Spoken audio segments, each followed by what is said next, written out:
आज की ताजा खबरों के अपडेट में बात करेंगे देश भर की तमाम बड़ी और काम की खबरों के साथ ही भारत सरकार की ओर से लिए गए कुछ महत्वपूर्ण फैसलों, जारी किए गए कुछ नए नियमों की। इसके अलावा सरकारी कर्मचारियों के लिए जरूरी खबर, सरकारी कर्मचारियों को कोविड वैक्सीन के बिना ऑफिस में नहीं मिलेगी एंट्री। क्या है पूरी खबर बताएंगे आपको आगे इस अपडेट में। साथ ही आरबीआई ने बदला है पैसों के लेन देन का ये नियम, अब 2 लाख की जगह 5 लाख रुपए कर सकेंगे ट्रांसफर। क्या है पूरी खबर बताएंगे आपको आगे इस अपडेट में। साथ ही यहाँ पर आधार कार्ड धारकों के लिए एक जरूरी और महत्वपूर्ण खबर है, बताएंगे आपको आगे इस अपडेट में। साथ ही किसानों के लिए खुशखबरी, 10वीं किस्त पाने का है आखिरी मौका, अब 13 अक्टूबर तक पूरा करें ये काम। क्या है पूरी खबर बताएंगे आपको आगे इस अपडेट में। साथ ही यहाँ पर रिलायंस जियो की तरफ से रिलायंस के ग्राहकों को यहाँ पर एक बड़ा तोहफा यहाँ पर दिया गया है, इस खबर को भी जानेंगे पूरे विस्तार से। साथ ही यहाँ पर एजुकेशन और जॉब रिलेटेड कुछ महत्वपूर्ण बड़ी खबरें हैं, बताएंगे आपको एक एक करके इस अपडेट में। साथ ही आज की तमाम बड़ी और काम की खबरों की बात करेंगे इस अपडेट में। बात करते हैं आज की पहली बड़ी खबर की, तो आरबीआई ने बदला है पैसों के लेन देन का ये नियम, अब 2 लाख रुपए की बजाय 5 लाख रुपए कर सकते हैं ट्रांसफर। अगर आप इंटरनेट बैंकिंग के जरिए पैसों का लेन देन करते हैं तो आपके लिए खुशखबरी है। दरअसल रिजर्व बैंक ऑफ इंडिया ने IMPS के जरिए होने वाले ट्रांजेक्शन की लिमिट को अब बढ़ा दी है। अब एक दिन में 2 लाख रुपए की बजाय 5 लाख रुपए आप ट्रांसफर कर सकते हैं, यानी अब ऑनलाइन फंड ट्रांसफर करना और आसान हो गया है। वही ग्राहकों की सहूलियत के लिए आरबीआई ने ये फैसला यहाँ पर किया है। अब RTGS की टाइमिंग 24 घंटे और 7 दिन यहाँ पर हो गई है, यानी आप किसी भी वक्त RTGS के जरिए ऑनलाइन फंड ट्रांसफर कर सकते हैं। आपको बता दें कि NEFT के जरिए फंड ट्रांसफर करने की कोई मिनिमम लिमिट नहीं है, यानी आप कितना भी पैसा इसमें ट्रांसफर कर सकते हैं। भाई अगर मैक्सिमम लिमिट की बात की जाए तो ये बैंक के हिसाब से अलग अलग हो सकती है। वही NEFT के अलावा RTGS और IMPS का इस्तेमाल करके भी पैसे ट्रांसफर आप कर सकते हैं। वही RTGS की बात करें तो इसके जरिए एक बार में 2 लाख रुपए से कम अमाउंट ट्रांसफर नहीं हो सकते हैं। वही मैक्सिमम अमाउंट की लिमिट अलग अलग बैंकों द्वारा अलग अलग है। भाई IMPS के जरिए एक दिन में 2 लाख रुपए तक अमाउंट रियल टाइम में ट्रांसफर किया जा सकता था, लेकिन अब इसे 5 लाख रुपए कर दिया गया है। वही बात करते हैं अगली खबर की, तो दिल्ली सरकार के कर्मचारी बिना कोरोना वैक्सीन ऑफिस में नहीं कर सकेंगे एंट्री, 16 अक्टूबर तक 1 डोज देना होगा जरूरी।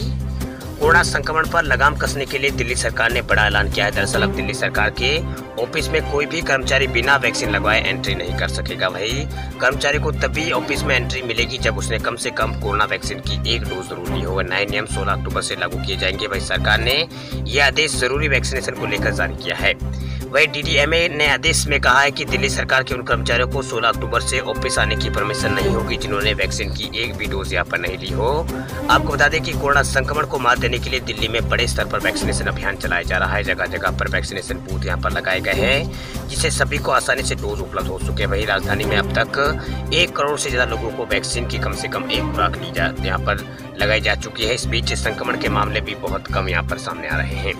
वही संक्रमण और ना फैले, साथ ही वैक्सीनेशन ज्यादा से ज्यादा लोगों को यहाँ पर किया जाए, इसके लिए इसे सुनिश्चित करने के लिए दिल्ली सरकार ने नया आदेश यहाँ पर जारी किया है। सरकार के नए नियमों के मुताबिक बिना वैक्सीन लगाए दिल्ली सरकार का कोई भी कर्मचारी ऑफिस के भीतर एंट्री नहीं कर सकेगा। आपको बता दें कि दिल्ली की 2 करोड़ आबादी में से 1.5 करोड़ आबादी यहाँ पर जो 1.5 करोड़ जो आबादी लोग हैं वो यहाँ पर 18 साल से ऊपर के हैं, जो वैक्सीनेशन के लिए यहाँ पर वैक्सीन के लिए पात्र है। वही लगातार वैक्सीनेशन अभियान दिल्ली सरकार चला रही है। तेजी से हो रहे वैक्सीनेशन की वजह से जहाँ संक्रमण के केस कम हुए हैं, वही मौतों पर भी यहाँ पर लगाम लगी है। वही अक्टूबर महीने में अब तक कोरोना की वजह से सिर्फ 1 व्यक्ति की यहाँ पर दिल्ली में मौत हुई है। वही बात करते हैं अगले अपडेट की, तो SBI के 44 करोड़ ग्राहकों के लिए जरूरी खबर, 3 दिन इस समय नहीं कर पाएंगे पैसों की लेन देन। स्टेट बैंक ऑफ इंडिया में खाता रखने वाले लोगों के लिए जरूरी खबर है। अगर आपका भी अकाउंट SBI में है तो आपके लिए बैंक ने अलर्ट जारी किया है। दरअसल बैंक ने बताया है कि आज से 3 दिन कुछ घंटों के लिए बैंक की खास सर्विस काम नहीं करेगी। बैंक ने ट्वीट करके अपने ग्राहकों को इस बारे में जानकारी दी है। दरअसल SBI ने ट्विटर पर कहा है कि सिस्टम मेंटेनेंस के कारण 9, 10 और 11 अक्टूबर को बैंक की कुछ सेवाएं बंद रहेगी। इन सेवाओं में इंटरनेट बैंकिंग, येनो लाइट और UPI सर्विस शामिल होगी। आपको बता दें कि बैंक अपने ग्राहकों को बेहतर सुविधा देने के लिए समय समय पर अपना जो सिस्टम है उसे अपग्रेड यहाँ पर करता रहता है, जिससे ग्राहकों को डिजिटल सेवाएं आसानी से मिल सके। वही SBI ने ट्वीट के माध्यम से कहा है कि ये सेवाएं 9 अक्टूबर को रात 12:20 से 2:20 तक बंद रहेगी। वे 10 को 12:20 से 2:20 तक बंद रहेगी। वे 11 अक्टूबर को रात 11:20 से लेकर 1:20 तक ये सेवाएं उपलब्ध नहीं होगी। SBI द्वारा दी गई जानकारी के मुताबिक ऐसा इसलिए है क्योंकि बैंक अपने UPI प्लेटफॉर्म को अपग्रेड करेगा ताकि कस्टमर एक्सपीरियंस को बेहतर किया जा सके। इस दौरान ग्राहकों को UPI ट्रांजेक्शन भी यहाँ पर ग्राहक नहीं कर पाएंगे, ये सुविधा भी बंद रहेगी। आपको बता दें कि ये पहली बार नहीं है जब SBI यहाँ पर ऐसा जो सेवाओं को बंद किया। SBI पहले भी कई बार बार इस सेवा को यहाँ पर बंद कर चुका है। इससे पहले भी बैंक ने कई बार इन सेवाओं को बंद किया था। इस समय एसबीआई योनो के यहाँ पर 3 करोड़ 45 लाख से ज्यादा रजिस्टर्ड यूजर्स हैं। इस पर हर दिन करीब 90 लाख लॉगिन यहाँ पर होते हैं। वही दिसंबर 2020 की तिमाही में एसबीआई ने 15 लाख से अधिक खातों को योनो के जरिए खोले थे। वही बात करते हैं अगली खबर की, तो एक्सप्रेसवे पर वाहनों की स्पीड लिमिट 140 किलोमीटर प्रति घंटे की करने की है तैयारी। गडकरी पेश करेंगे बिल। केंद्र सरकार एक्सप्रेसवे पर वाहनों की रफ्तार की सीमा में संशोधन करना चाहती है। इसे लेकर बिल लाने की तैयारी कर रही है सरकार। वही केंद्रीय मंत्री नितिन गडकरी ने शुक्रवार को कहा कि वह एक्सप्रेसवे पर अधिकतम गति सीमा बढ़ाकर 140 किलोमीटर प्रति घंटे करने के पक्ष में है। इस संबंध में जल्द ही संसद में एक विधेयक यहाँ पर पेश किया जाएगा। उन्होंने कहा कि विधेयक का मकसद विभिन्न श्रेणियों की सड़कों पर वाहनों की गति सीमा को संशोधन करना है। वही सड़क परिवहन और राजमार्ग मंत्री नितिन गडकरी ने यहाँ पर कहा है कि गति को लेकर एक मानसिकता है कि अगर कार की गति बढ़ाई गई तो दुर्घटना हो जाएगी। मेरा निजी विचार है कि एक्सप्रेसवे पर वाहनों की गति सीमा बढ़ाकर 140 किलोमीटर प्रति घंटे कर देना चाहिए। उन्होंने कहा है कि 4 लेने वाले राष्ट्रीय राजमार्ग पर गति सीमा कम से कम 100 किलोमीटर प्रति घंटा होनी चाहिए। वही 2 लेन वाली सड़क पर और शहरी सड़कों के लिए गति जो सीमा है वो यहाँ पर 80 किलोमीटर प्रति घंटे से 75 किलोमीटर प्रति घंटा होनी चाहिए। उन्होंने कहा है कि भारत में वाहनों की गति सीमा का मानक तय करना एक बड़ी चुनौती है। गडकरी ने कहा है कि कार की गति को लेकर उच्चतम न्यायालय और उच्च न्यायालय के कुछ फैसले यहाँ पर है, जिसके चलते हम कुछ नहीं कर पा रहे हैं। वही नितिन गडकरी ने कहा है कि आज देश में ऐसे एक्सप्रेसवे बन गए हैं उन पर यहाँ पर कुत्ता भी नहीं आ सकता है, क्योंकि सड़कें के दोनों यहाँ पर बैरिकेडिंग कर दी गई है। वही बात करते हैं अगली खबर की, तो महंगाई ने तोड़ी है आम आदमी की कमर। 11 दिन में पेट्रोल 2 रुपए 35 पैसे और डीजल 3 रुपए हुआ है महंगा। शुक्रवार को भी पेट्रोल और डीजल की कीमतों में बढ़ोतरी हुई। वही सरकारी तेल कंपनियों ने इंडियन ऑयल और एचपीसीएल और बीपीसीएल ने पेट्रोल की कीमतों में 30 पैसा प्रति लीटर का इजाफा किया। वही डीजल का भाव भी 35 पैसा प्रति लीटर बढ़ा। वही एक्सपर्टों का कहना है कि बीते हफ्ते मंगलवार से पेट्रोल की कीमतों में इजाफा होना शुरू हुआ था।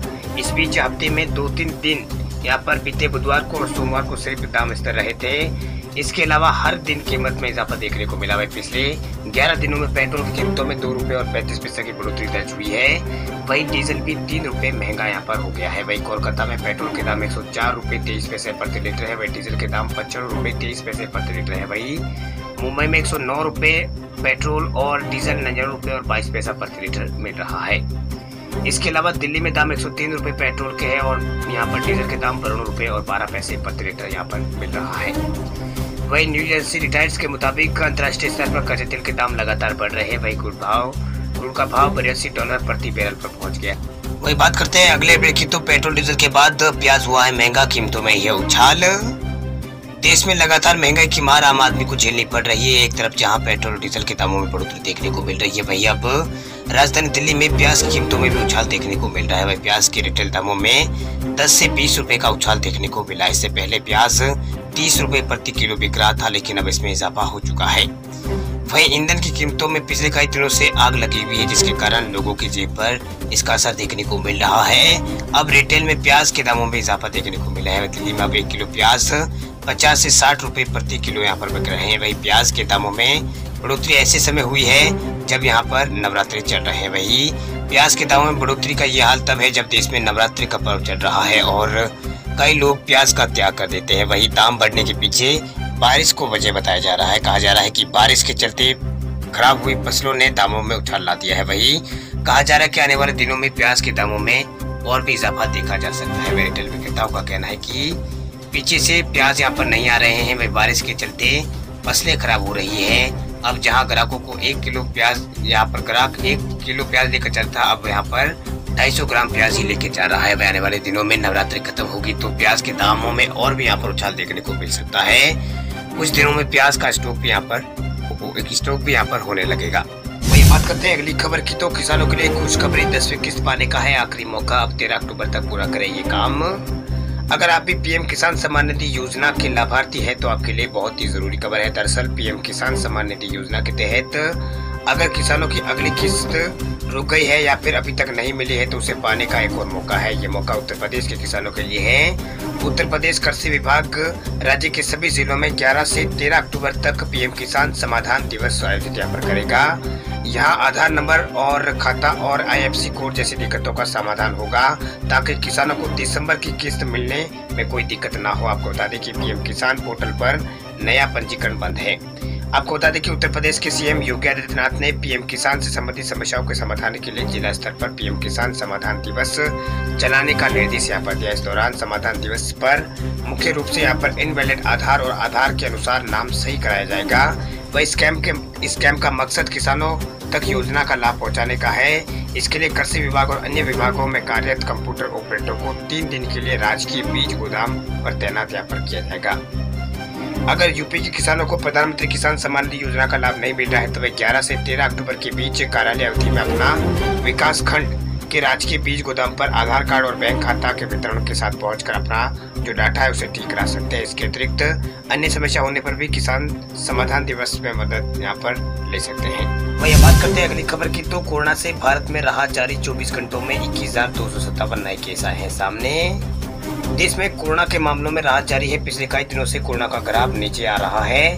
हालांकि त्योहारी सीजन को देखते हुए ये कहना गलत होगा कि खतरा टल चुका है। विशेषज्ञों ने अभी भी तीसरी लहर को लेकर चेतावनी जारी की है। स्वास्थ्य मंत्रालय के मुताबिक पिछले 24 घंटों में देश में कोरोना के 21,257 नए केस सामने आए हैं, जबकि भारत में फिलहाल 2,40,000 के आसपास एक्टिव केस है। आपको बता दें कि पिछले 205 दिनों में आज के कोरोना से सबसे केस यहाँ पर कम सामने आए हैं। वहीं पिछले 24 घंटों में 271 लोगों की मौत हुई। पिछले एक दिन में यहाँ पर कोरोना के नए मामले आने के बाद संक्रमितों की संख्या 3,39,00,000 पार हो चुकी है। वहीं स्वास्थ्य मंत्रालय के मुताबिक देश में अब तक कोरोना से 2,40,000 के जो एक्टिव के जो केस है वो अभी फिलहाल कोरोना के बचे हुए हैं, जबकि 3,32,00,000 से अधिक लोग ठीक होकर घर जा चुके हैं। वहीं अब तक कोरोना से 4,50,000 से अधिक लोगों की मौत हो चुकी है। वहीं भारत में अब तक 93 करोड़ लोगों को कोरोना वैक्सीन लगाई जा चुकी है। वहीं पिछले 24 घंटों में भारत में 50 लाख से अधिक लोगों को कोरोना वैक्सीन लगाई गई है। वहीं पिछले 24 घंटों में केरल में 12,000 से अधिक नए केस सामने आए हैं। इसके अलावा दूसरे राज्यों में भी कोरोना के मामलों में बढ़ोतरी हुई है। महाराष्ट्र में 2,781 नए केस पिछले 24 घंटों में सामने आए हैं। दिल्ली में भी नए 44 केस सामने आए हैं। वही बात करते हैं अगले ब्रेक की, तो जियो 2 दिन के लिए दे रहा है मुफ्त कॉलिंग और अनलिमिटेड डाटा। इन यूजर्स को मिलेगा फायदा। रिलायंस जियो की तरफ से अपने ग्राहकों को बड़ा तोहफा दिया गया, या फिर यूं कहा जा सकता है कि बीते बुधवार यानी 6 अक्टूबर को जियो कनेक्टिविटी बाधित रहने के एवज में ऑफर दिया जा रहा है। इसका सबसे ज्यादा असर मध्य प्रदेश, छत्तीसगढ़ राज्यों में देखने को मिला है। वह जियो की तरफ से मध्य प्रदेश और छत्तीसगढ़ के अंदर नेटवर्क कनेक्टिविटी ठप रहने के कारण ग्राहकों से यहाँ पर माफी मांगी गई है। साथ ही आगे निर्बाध जियो कनेक्टिविटी का भरोसा यहाँ पर दिया गया। इतना ही नहीं, रिलायंस जियो की तरफ से खासतौर पर मध्य प्रदेश और छत्तीसगढ़ के ग्राहकों के लिए 2 दिन तक अनलिमिटेड डाटा ऑफर यहाँ पर दिया गया है। मतलब यूजर्स को मौजूदा डेटा प्लान के आधार पर डेली अधिकतम डाटा ऑफर यहाँ पर किया जाएगा। अगर मौजूदा आपका जियो प्लान 2 GB या फिर 3 GB वाला है तो आपको अधिकतम 2 GB या फिर 3 GB का ही लाभ यहाँ पर मिलेगा। चलिए बात करते हैं अगली खबर की, तो किसानों के लिए अलर्ट आ सकता है। एक और चक्रवाती तूफान उत्तरी अंडमान सागर में बन रहा है कम दबाव का क्षेत्र। सितंबर के अंत में बंगाल खाड़ी में बने कम दबाव के क्षेत्र के कारण आंध्र प्रदेश, ओडिशा और पश्चिम बंगाल में साइक्लोन गुलाब का असर देखने को मिला। इन राज्यों में जमकर बारिश हुई है। चक्रवात गुलाब की वजह से झारखंड, बिहार और पूर्वी उत्तर प्रदेश के कुछ इलाकों में यहाँ पर अक्टूबर की शुरुआत में भारी बारिश देखने को मिली। अब उत्तरी अंडमान सागर में एक और यहाँ पर कम दबाव का क्षेत्र बनने जा रहा है। इसी के कारण एक बार फिर चक्रवात की आशंका भी मजबूत हो गई है। वहीं किसानों की खरीफ की फसल, खासकर धान और कई तरह की फसल कई इलाकों में तैयार हो चुकी है, अब कटाई हो रही है। वहीं पूर्वी उत्तर प्रदेश और बिहार में जल्दी यहाँ पर कटाई की शुरुआत होगी। इसके अलावा पश्चिम बंगाल, आंध्र प्रदेश और ओडिशा में भी धान की फसल पकने में थोड़ा वक्त है। अगर उत्तरी अंडमान सागर में बनने वाला कम दबाव का क्षेत्र चक्रवात में बदलता है तो किसानों को काफी नुकसान उठाना पड़ सकता है। वहीं भारतीय मौसम विज्ञान विभाग यानी IMD के पूर्वानुमान के मुताबिक 10 अक्टूबर के आसपास उत्तरी अंडमान सागर में एक लो प्रेशर एरिया बनने की संभावना है। इसके बाद 4 से 5 दिनों में दक्षिणी ओडिशा और उत्तरी आंध्र प्रदेश की ओर बढ़ेगा और अक्टूबर को ओडिशा के लिए यहाँ पर पूर्णिमा कहा जाता है। यहाँ एक बार फिर मौसमी गतिविधियां ओडिशा के लोगों के लिए अनुकूल नहीं है।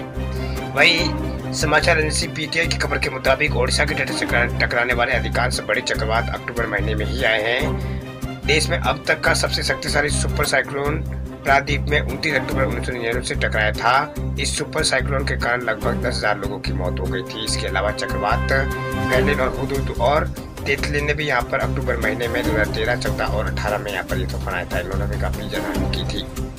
आमतौर पर उड़ीसा में चक्रवाती तूफान के लिए दो मौसम यहाँ पर है। पहला मौसम मानसून के पूर्व का यानी अप्रैल मई और जून का महीना रहता है और दूसरा मानसून के बाद यानी अक्टूबर दिसंबर तक का है। वही भुवनेश्वर में स्थित मौसम विभाग केंद्र के वर्तमान निदेशक सूरज साहू ने यहाँ पर कहा है कि मानसून के बाद के मौसम में उड़ीसा में अधिक संख्या में चक्रवात आते हैं। उन्होंने कहा कि उपलब्ध आंकड़ों के अनुसार साल 1800 करोड़ से 2000 के बीच ओडिशा में 98 चक्रवात आए हैं, जिसके बाद आंध्र प्रदेश में 80 और बंगाल में 79 और तमिलनाडु में 62 और महाराष्ट्र में 2 और गोवा में 18 और गुजरात में 28 यहाँ पर तूफान आए हैं।